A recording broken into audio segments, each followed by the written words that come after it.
So the premiere was really fun because I even got to talk to Lawrence Fishburne, which was really funny. Nice. And he just, I would die. It was very short, but it was like, he just looked at me and he goes, Moon Girl is going to change the world. And I was like, thanks for putting so much effort into it. And then he looks at me and he goes, Moon Girl is going to change the world. And I'm like, and you're like, yes. Thank you.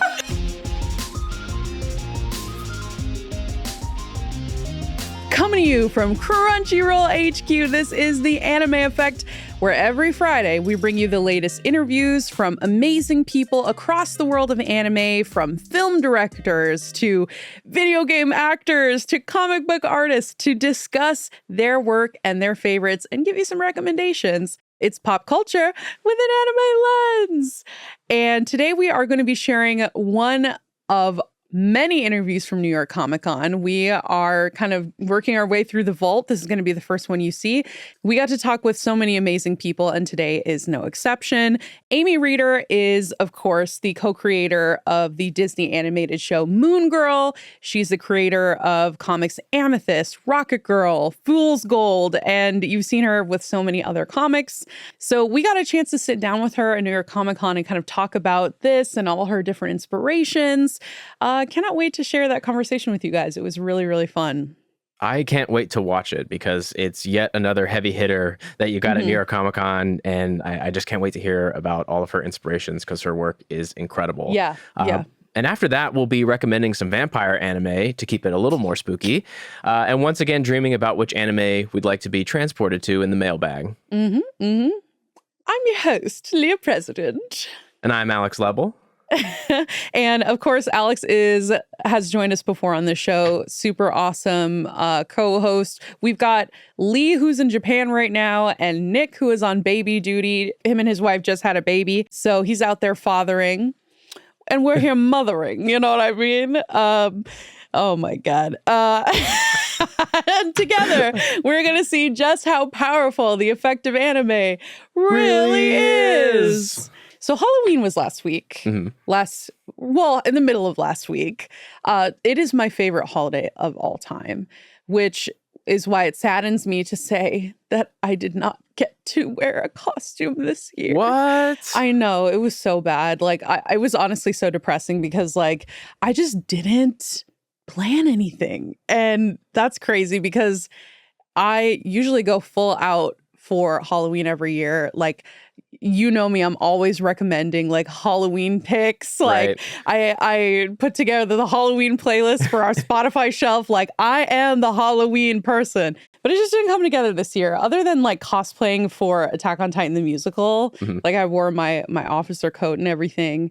That was cool. And I've got like so many costumes just like in my closet. But did you do anything for Halloween? I was a little intimidated by the power of everyone that we have here and their incredible cosplay. Oh, yeah. And I kind of stuck in a lane that I knew. So I did dress up, but I dressed up early because our Halloween party was technically not on Halloween. Yeah. We have a whole Halloween costume contest, like company-wide costume contest too. So it's intimidating as It is. And I wanted to stay in my lane of something that I knew that I could sell. Like, I would be in that character. And so I watched probably 10 hours of like Hot Topic core music videos from 2005 to 2013 and dressed up as the amalgamation of all those. And I mean, I felt right at home. I don't think a lot of people knew what the reference was. And it was definitely not the best costume compared to others, but I had fun with it. And it's all I've ever wanted to be. You had like a joint costume with Nick last year, didn't you? Yes. Yeah, we did an I Think You Should Leave Turbo Team costume. Love it. You didn't do a Dan Flashes shirt. The patterns were too crazy. I mean, they were like $3,000, $4,000. They weren't the bargain bin ones. And the thing is, like, in our line of work, you pretty much dress up all year. Yeah. So Halloween is just like the mega dome of that. So I'm sure I'll find my moment from now till the end of the year. But coming up is our amazing interview with Amy Reeder. So if you are a Moon Girl, DC, or comic fan, etc., You will not want to miss this. We had a great conversation with her, so just stick around.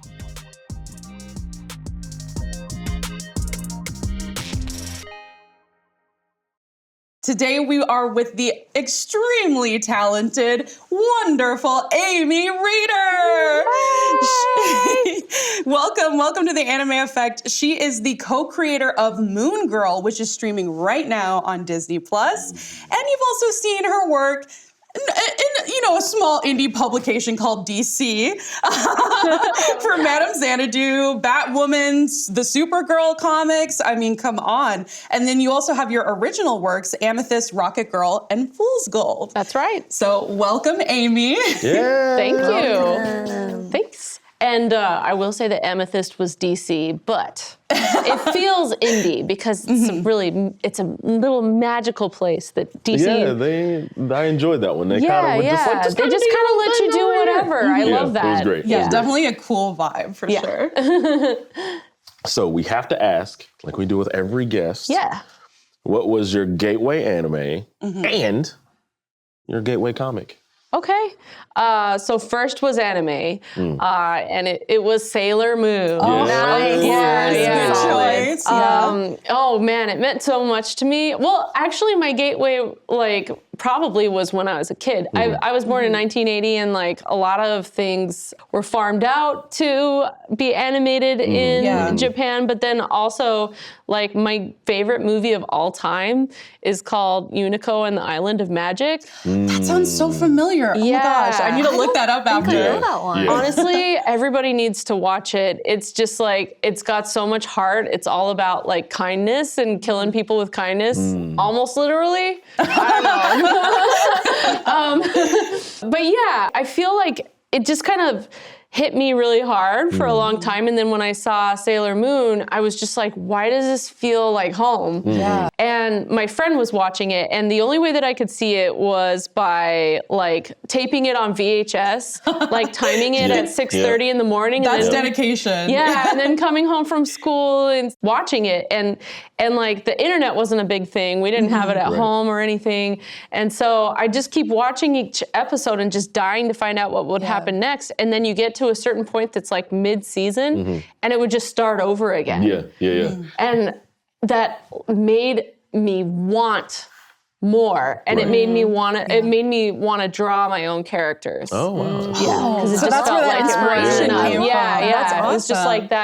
that not having what you want sometimes can really motivate you. That happened a lot to us. If you were 80s, 90s kids, anime would come on and you're watching it regularly, and then it just stops. Yeah. And you're Few and far between. Yeah, and then I would keep watching it through just to see if maybe one I missed something. I missed come something. through, and it just never did. It probably wasn't even until the Toonami era where we would get stuff and it would just and we could continuously watch it. Wait, I need to know, who's your favorite Sailor Scout? Good question. Honestly, it's just Sailor Moon because she's a lot like me. Yeah. I used to say that I liked Amy because I'm Amy. But I thought Saturn looked cool, but honestly, it's just Usagi because she just she's just so I don't know. She's so accidental and annoying. I'm really annoying. And, but she also really comes through in the end. And I cry at the end of every season because it's all about again, kindness and doing things for your friends and despite not thinking that you can. Yeah. So I think she's an amazing character. That's the essence of the magical girl genre. Yeah, is really yeah. being able to depend on your community in a way. I love that. Yeah.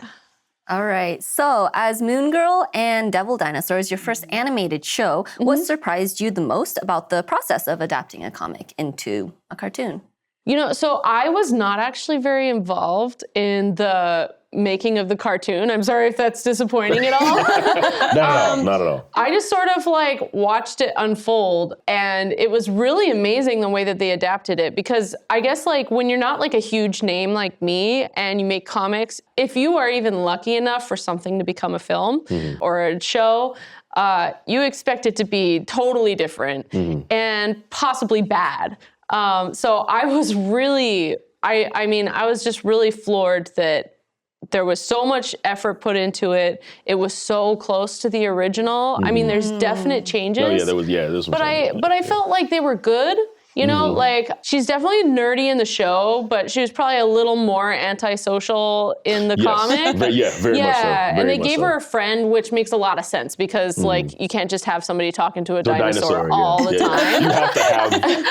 You have to have a soundboard for a character like that, like somebody that can interpret it for the normal viewer. And that's to your point. What the comics don't do is that when Lunella walks into a room, she's immediately the smartest person there. And the only people that really relate to her is other smart people. So like Tony or like Reed. And it's just like, but you don't get the normal person perspective. Yeah, exactly. And I was over the moon that they, that they got like this whole skating thing in with it. Yeah, I thought that was awesome. Yeah, because I ice skate and rollerblade. And so there's a reason that Moon Girl is skates, you know? And the fact that they made it a whole family affair and made it so like vital to the whole story was really cool. And you know, at the time, this rink that they had set in the show in the Lower East Side, you know, it was a little bittersweet because there's no such thing like that in New York. But now they opened up a place, so I don't mean to just plug something, but there's a place. Did you inspire it, maybe? I don't know. It looks just like the show, and I mean, it also. I mean, granted, the show is also kind of, it looks like the 80s and 70s thing, but I really recommend it. It's called Xanadu, which is funny because I also had a book called Madame Xanadu.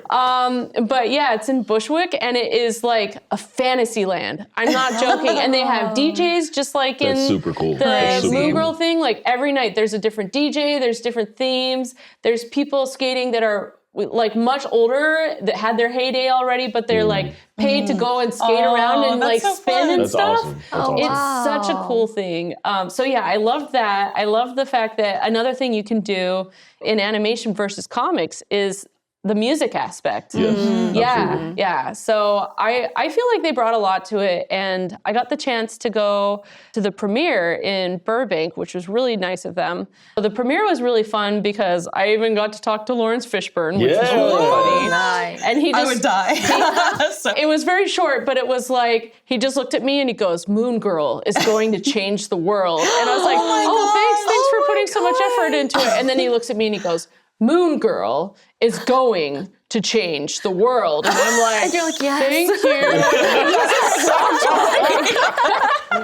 But It is foretold. It was so funny. And I mean, I get it because growing up, like you don't really see a lot of Black representation in animation. Then now we're kind of getting this resurgence or this surgence of really great series that have Black characters as the actual like main character. Like they are the pivot point for everybody else. So like immediately fell in love with Moon Girl, Devil Dino, and then like Craig of the Creek. Like there's so much stuff that's just like now it makes sense. So I understand him being kind of aggressive. Like, I was because it's opening up animation for people now. We need to get to a point where it's not surprising. Right, exactly. Like it's just, so you were talking a little bit about passing on your work to become a TV show. You said, you didn't have like a heavy involvement with it. So what was it like then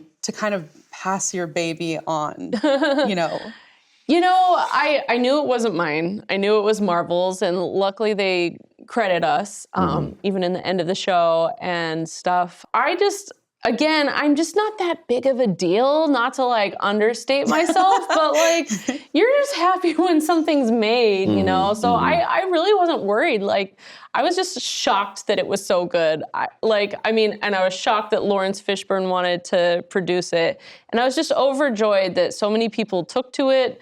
And it was surreal to have them describe this character that I just kind of came up with, like, wouldn't it be fun if blah, blah, blah. It's really surreal. Like, I feel like I'm making it up, And at the premiere, I got a chance to meet the animators. And that was really like the thing I was most excited about because the animation in it is unbelievable. Yeah, it's incredible. Yeah, they're all anime influenced. Yeah. And so that was really cool too, right? Because like that's kind of where we are at this point with cartoons, and they had so many references in it. Yes, they did. But yeah, I basically just stepped back, and maybe I shouldn't have. Maybe I should have pushed my way in. But you know, us artists aren't really known for being like great business people, or I don't just know. draw the thing and we just keep our head down, and we're like, "Whoa, what's happening?" Oh.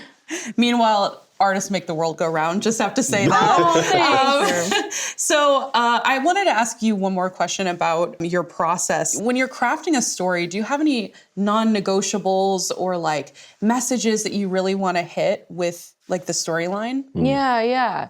You know, I'm just really into big moments. I feel like everything that I have enjoyed, it hasn't necessarily had the tightest plot or the cleverest like twists. It's more about just these big moments that just swell inside of you. And I like producing those feelings in people. I like moments of truth between people as well as within themselves. I like kind of creating almost like a first-person experience with it, which is something that like I got, you know, into Sailor Moon, and then I got into manga. And I really liked how in manga it feels like the difference between that and like Western comics is that you have this first-person experience. Yes. And that's why it's so abstract and stuff and there's so many reaction shots is because it's really about what you're feeling as you go through it with them rather than seeing it from the outside. Yeah, that's interesting. Right. Yeah. I guess I just try to make everything matter. And one of the really fun things about being a comic book artist is that you get to play all of the actors. And yeah, that's a good point. yeah, so I have always just really liked people and really thought about what makes different people tick, how to like interact with different people and get them out of their shell. So I've always been really interested in people, and I really enjoy trying to get in the heads of these characters and make them feel like they talk differently, you know, and act differently and look a different way, and hopefully get people to the point that when they're reading it, they're hearing it, whether there's sound or not. Yeah. Great answer. Thanks. That's awesome. That's awesome. So, Moon Girl and Devil Dinosaur beautifully embraces diverse identities with its cast of characters, including character Tai, who is non-binary, and more subtle nods like Brooklyn's Trans is Beautiful sticker. So what has it meant to you to include this kind of representation in your work? Yeah. So those characters weren't in the book. They actually just came through in the show, which is wonderful. I think it's totally in the spirit of the book, you know? I definitely wanted it to be something that's diverse. And in response to what you were saying, like, I mean, that was part of it. It does seem like there are more and more characters that are Black that are main characters, and it's not seen, you know, for what it's worth as like a show that's just meant for a Black audience, you know? And so that was part of Moon Girl, and I think it actually makes her more interesting because by nature, she has kind of the world working against her a little more, you know? So it makes her somebody that you really want to root for. You know, she's sitting around being a genius and people aren't really noticing. Right. I think on that vein, it's really lovely to see that they even added more diversity, especially since it is in the Lower East Side, and they totally emphasize that in the show.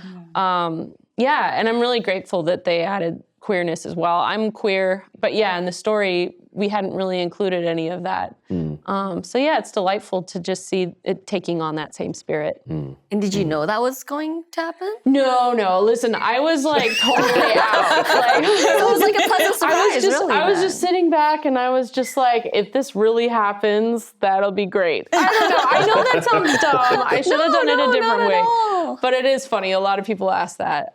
No, I just stayed out of it. Like, you're doing your thing. It's fine. Yeah. Everyone knows co-creator, A.B. Reader, though. Yeah. so there you go. Yeah. I hope so. So you've spoken in previous interviews about the reaction from kids and adults to Moon Girl. How have you seen those responses differ? Yeah.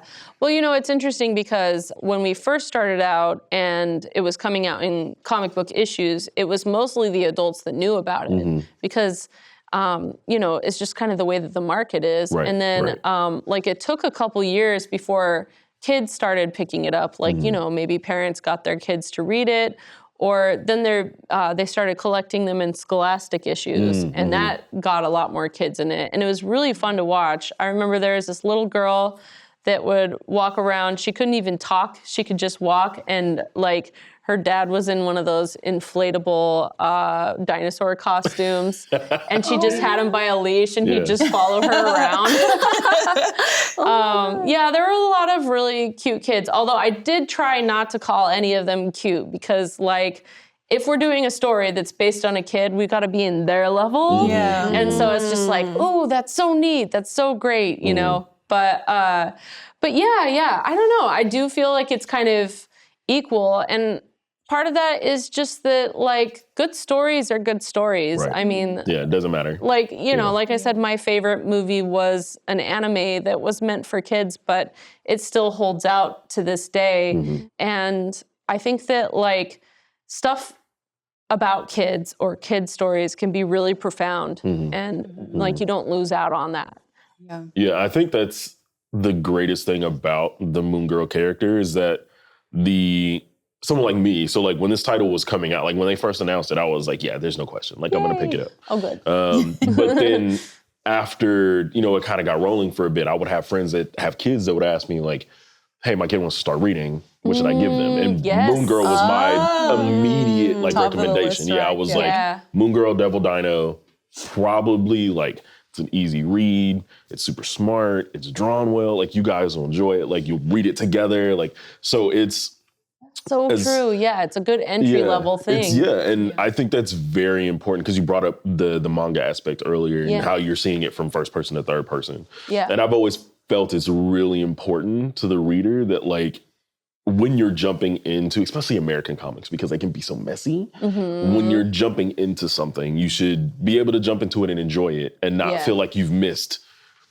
50 years of continuity to catch up on. You know, that is such a thing. And it's like, I've been in it for so long that, like, you kind of do start to forget it. But that really is the basic thing. It's like, that is a place to start. And people really do have a problem with that. And I think that both Marvel and DC need to just start leaning in on making new characters. Yeah.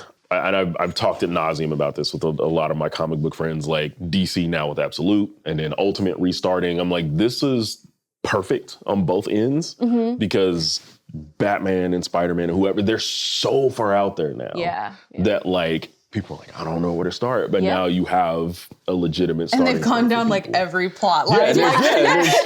Every single arc they can have. Yeah. And it gets to be, as somebody that's been reading comics for, 30 years, like, it's a lot. Like, it can be a lot. So having a title like, Moon Girl, even like Amethyst, like the Amethyst was another one that I would, suggest to my friends that is like, read this one, because it's so easy and it's just fun. And I think that's how comics should be. Easy, fun. Like, you don't have to stress yourself out about like, oh, I missed this and I missed this, so I don't know if I'll get this. And it's too much. It's too much. And we get that way with anime too a lot. Like, for example, one of the most popular titles is One Piece. Right. It's got like 1,000 episodes. So like, it's so intimidating for people to kind of jump in and take a bite. And so that's what's great about like conversations like these, is it gives like an entry point for people who kind of want to know what the talk is about, but it can be a little intimidating to come into something with so much history. So I definitely agree with you guys. Let's just like give a plug to new stories and new ideas. Shout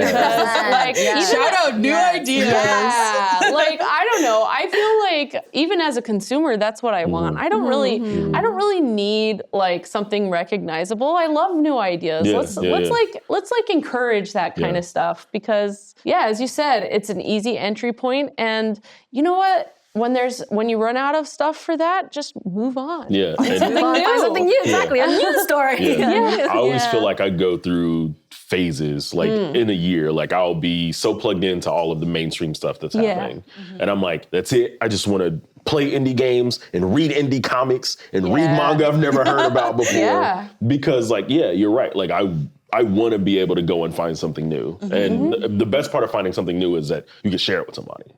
So, like, when I started playing Sea of Stars, I was like, this is incredible. I'm sharing it with everyone. So I love being able to have that moment. Like what now. What platform is that? I played it on Switch. Yeah, I'm seeing it. I have a Switch. It's a perfect Switch game. Wait, what kind of game is it?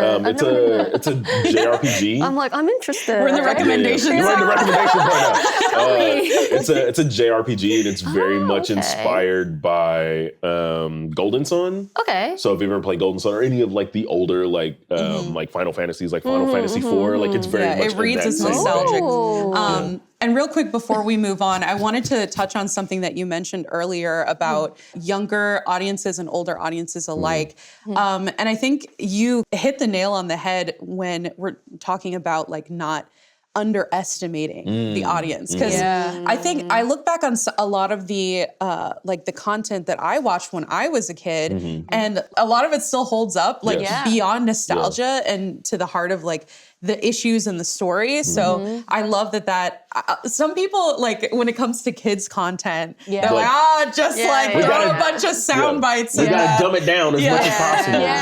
But yes, so hearing that from you as a creator is so encouraging to me, to know that like the next generation is in good hands with like compelling storytelling. So. Man, now you make me want to do another kids show. Like, That's exactly what we're going for.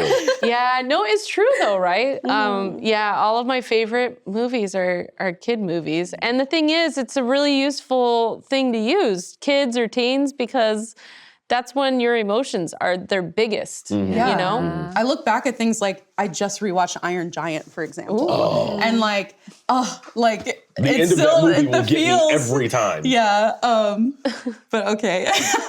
We have to stay on track. Sorry, we're having too much fun talking. Yes. Okay, so we talked a little bit about your gateway anime, your gateway comics, and the ways that they've inspired you. What we want to know is, what art styles, what stories, what media is inspiring your work today? Oh, well, that's a good question. So it's not announced yet, but like I just keep talking about it anyway, but I'm doing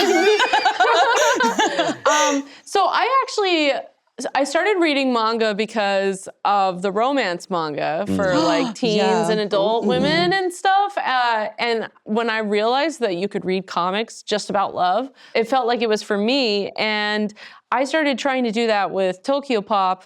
And then I ended up getting noticed by Marvel and DC and started working with them. And that's been like an amazing privilege, but I've always been afraid of losing my way.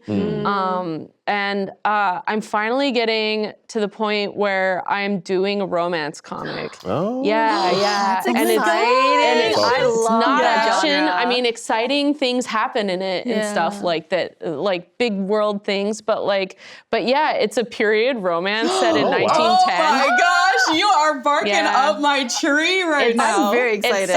It's so I don't know. And like, have you heard of Charles Dana Gibson? He's like he's the artist that back in the day made the Gibson girls with the big buns. Yeah. So I'm like taking a lot of notes from like the way that he renders things. Oh my gosh, that's so cool. And so it's gonna be like the prettiest book ever, and it's gonna be hot. And so not a slow burn, this one. It is a slow burn.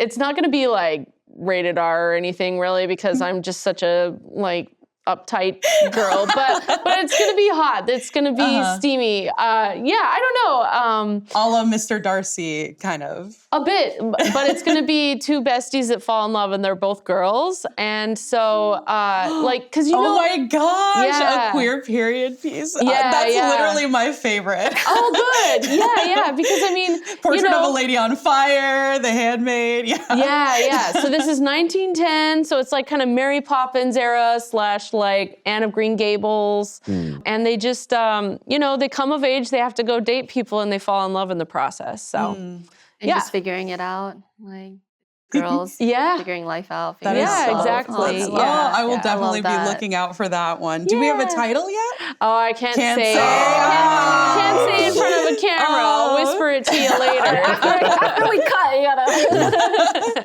So we, of course, have to ask, what have you got coming out next? And that you can talk about. That you can talk about, yes, That you if can you talk have about. any. And yeah, what should we expect? More comics or more animated projects? Maybe Moon Girl season 3? Please. The please coming out. Please. I can't really speak on the Moon Girl thing. I don't know. I really hope that we get some more because it's just so amazing. It's so much fun. It's so much fun. So yeah, I'm working on this graphic novel, which takes a long time, unfortunately. But then you get a nice big package. And between all that, I'm basically doing covers for Marvel and DC, like kind of keeping my name out there. But I love a variant cover out here. Yeah. You know, I did once upon a time want to pitch a cartoon, and I really should. It's just like kind of an investment. You don't get any money until it sees its way through.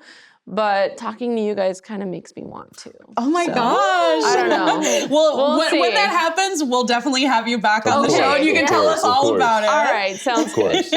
We'll start working on that pitch doc.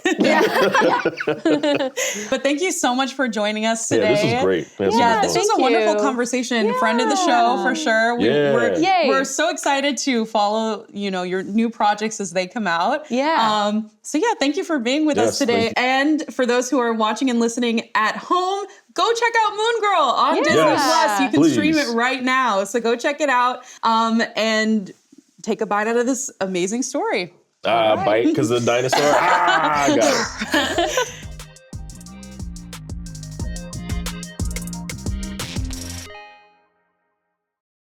That was super cool. I loved hearing about her inspiration. It's really just getting a sneak behind the curtain of what goes on in the head of a creator like that. Yeah, she's super easy to talk to. Like, it was just very, very fun to sit down with her and chat. So definitely friend of the show. We're following to see what comes next for her. So now it's time to hop into our recommendation segment, guys. You want to read off the question? Yes. So Ariel, via our question form, thank you so much for being so nice and filling out our question form, submitted this question. What are some good vampire anime?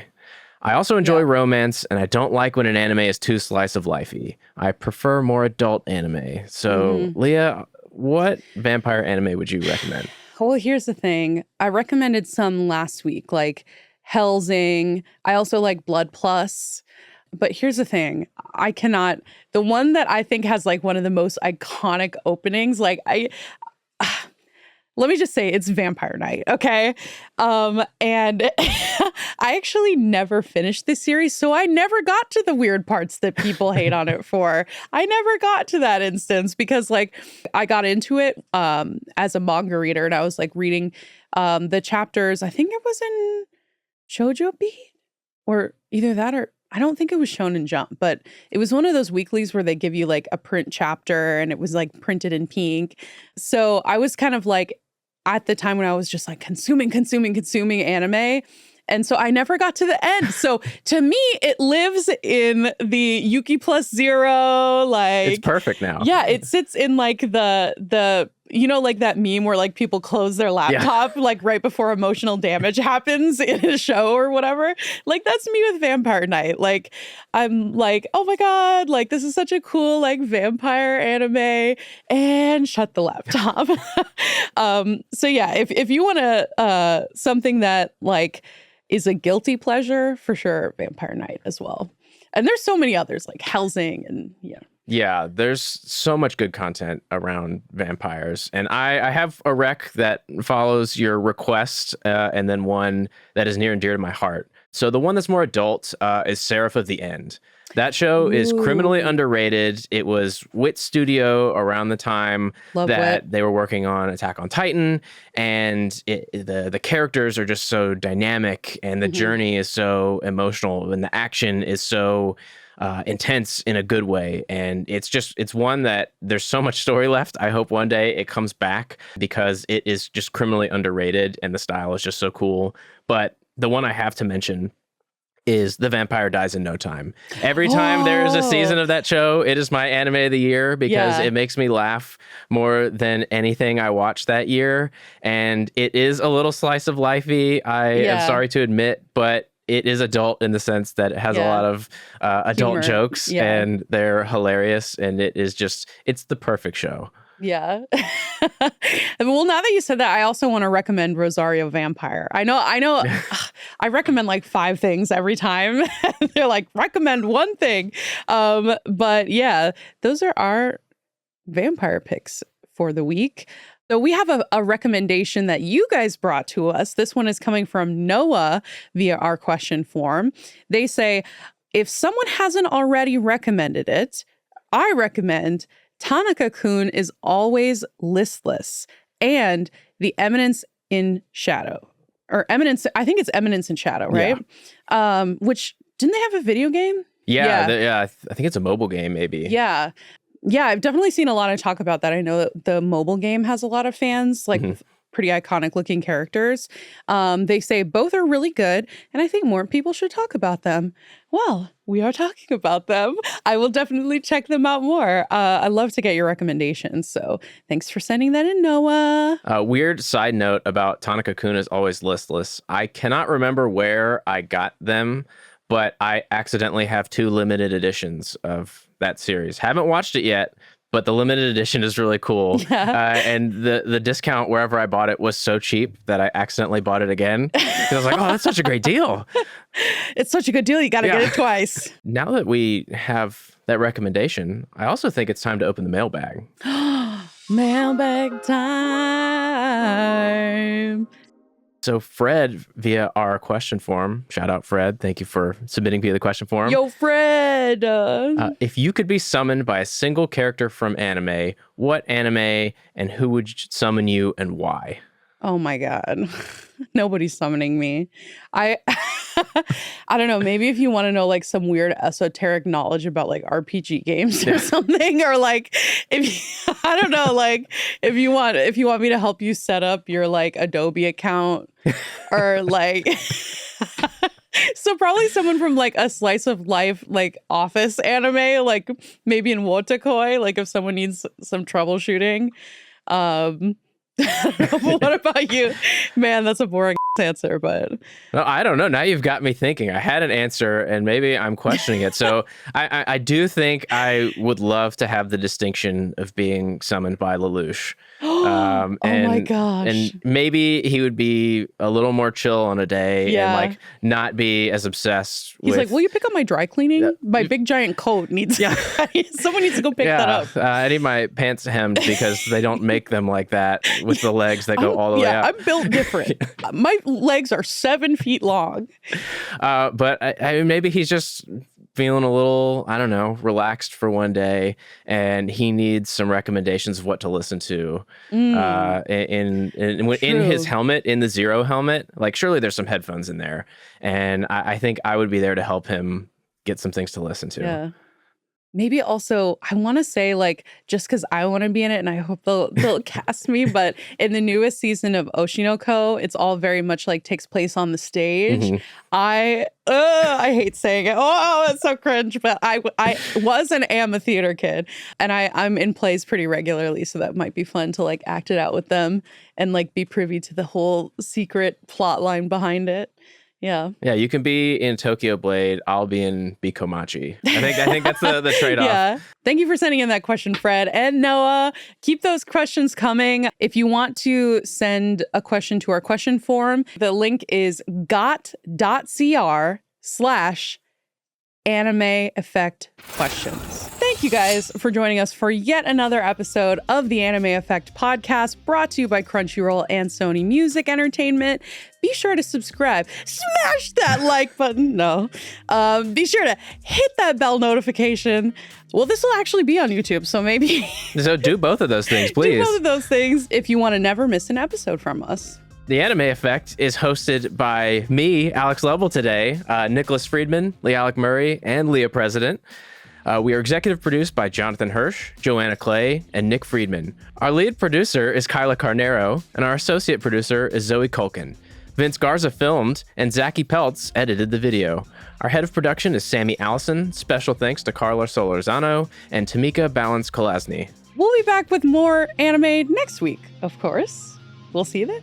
Bye. Oh, and there's nothing you can do about it. We're going to get chastised if we don't say that. And there is nothing that you can do about it.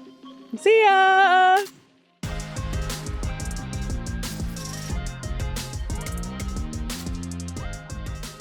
Today, well, this week, whenever you're watching whenever. It could be like 3 years from now. We're still with Amy. Let me redo that so that I can get you a good intro.